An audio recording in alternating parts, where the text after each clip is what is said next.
Mga kakots, ngayon lang muli tayo nakabalik na naman sa pagbablog dahil sobrang busy ang iyong lingkod, TV Boss Lee.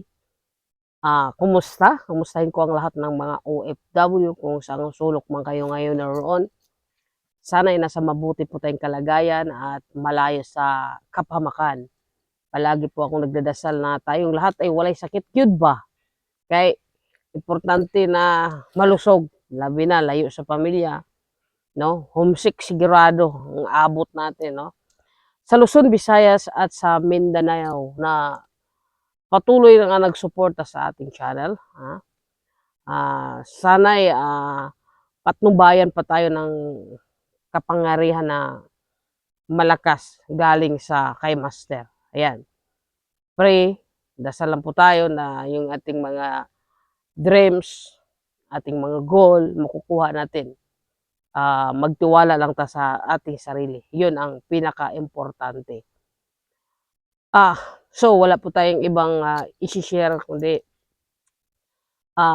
mga experience po, pagdadaanan natin at pagdadaanan pa at pinagdaanan natin sa ating negosyo, no? Tulad ko, ngayon ay nasa level 2 pa lang ako sa business. So, isang taon mahigit ang aking business naging maayos. So, 4 na taon yung practice, maraming error, no? So, sa aking pagdidegosyo, pang pang pang 5 taon kalahati bago po nakikita ko yung nangyayari. So, ang tagal, di ba? So, sa 1 to 3 taon, palaging error, palaging mali. So, kasi sa aking pagnegosyo, first time ako lahat. Nagkakaroon ako ngayon ng isang paggawaan ng mga damit. Nagkaroon po ako ng factory, katahian, sariling printing. May operation, no? Paano mag-operate? First time lahat po to na malaking kumpanya ng aking hinahandle. So, napatong mga manager, mga sa product, no? Sa accounting. Hindi lang ako sumuko. Talagang sa hirap dahil may mga team kang hindi sumang-ayon sa iyo, hindi sila sanay. Yan. Pasalamat din ako sa team kong nabuo ngayon na kumbaga tinulungan talaga ako sa operasyon. So, up and down, talagang grabe ang pinagdaanan ko sa negosyo na ito. Pero ang coach, Passion Accessories Trading, ito ay naging challenge sa akin na marami po akong natulungan na nabigyan ng trabaho dito.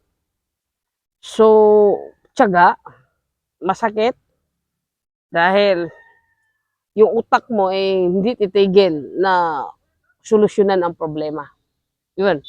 Sa isang sekreto sa isang entrepreneur, pag may problema, itututukan mo lang, gawan mo na solusyon. Nakasawa ako. Siyempre, puro hinahanap mo ang problema. Paano solusyonan?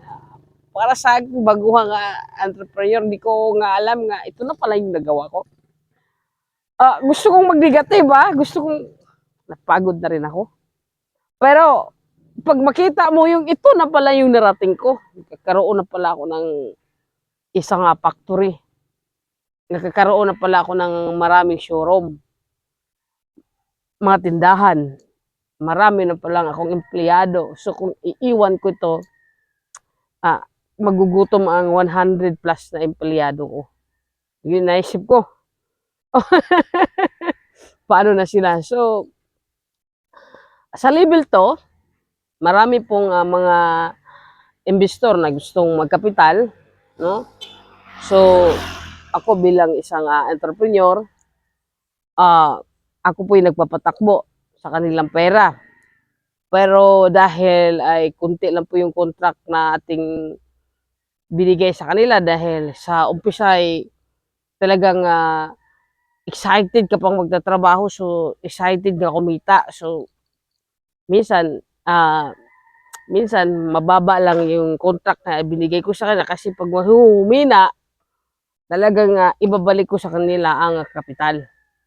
Yun po yung nakuha ko, yung ni-invest nila. So parang kasi sugal, no? Parang sa akin naman marami pong 'pag matakot ka, wala kang tiwala sa sarili mo, o talagang hindi mo marating ang tuktok, no?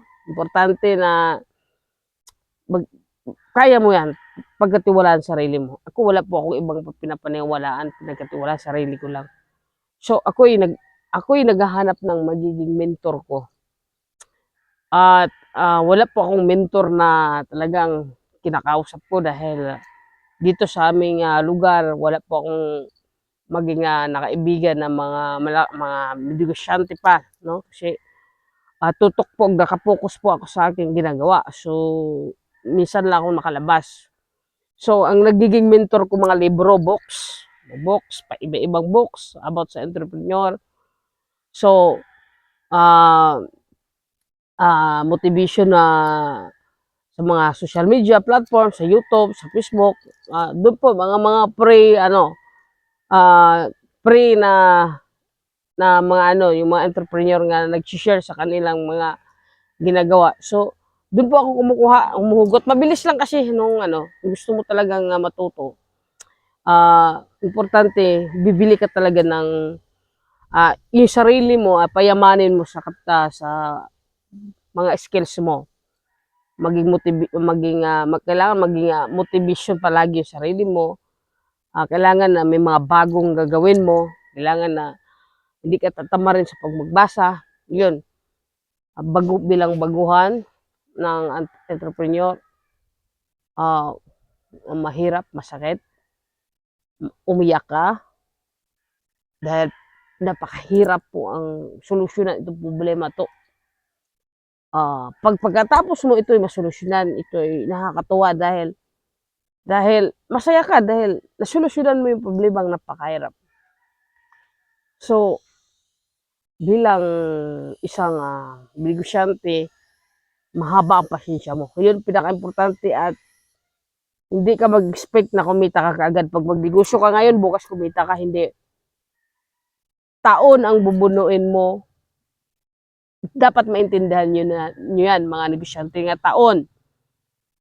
Maraming taon pa yung bubunuin mo bago makita yung result ng iyong negosyo.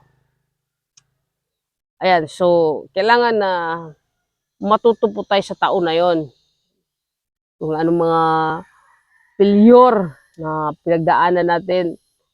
Ang importante, hindi tayo huminto. Tuloy-tuloy lang, negosyo lang. Dahil bago ko nakuha itong coach passion as well as trading, bago ko nagpagawa ng isang factory, ay marami pa pong failure na pinagdaanan ko. Marami pong kumpanyang tinatayo ko bumagsak.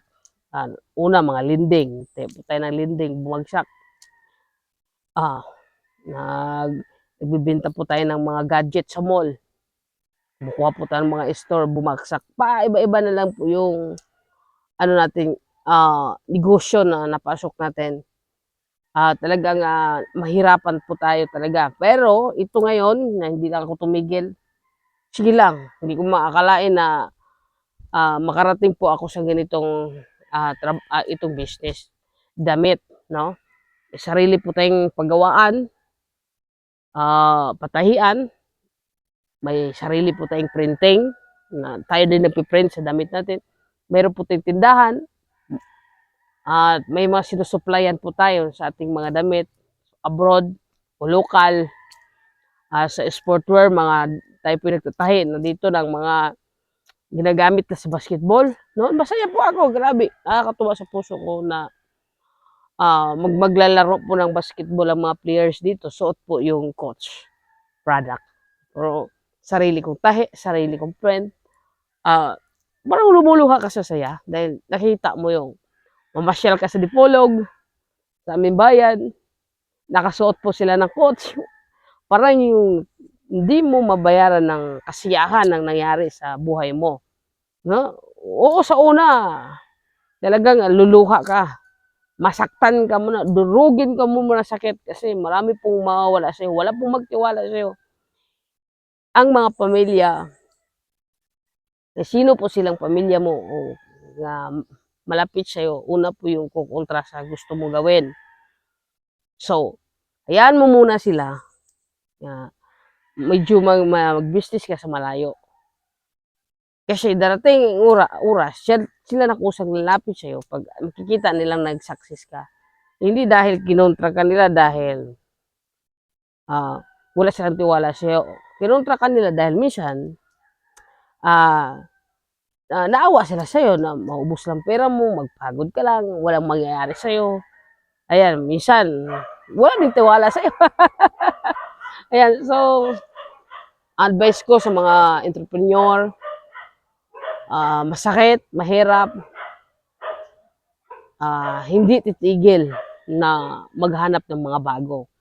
Mga skills, importante na marunong po tayo magpalabas sa ating mga nalalaman at hindi po titigil.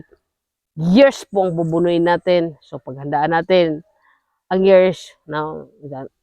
Kasi ako, ganito katagal yung ginawa ko bago po ko nakamit itong tagumpay ko ngayon. So, hindi pa totally tagumpay dahil may posibilidad pa. Dahil ang business, up, down, up, down, up, down. Ganyan lang kasi yung ang entrepreneur. Masanay kayo nga. Ganyan lang yan. Ganyan. Hanggang makapunta ka sa tuktok, ito pa, marami kang pira, ibagsak ka bigla. Oh, yan, nasanay ka. Yan, so yun na po. So maraming salamat. Mahal na mahal ko sana makakuha po itong na magandang aral po sa mga bagwang mga negosyante. Walang susuko, laban lang. Bye-bye!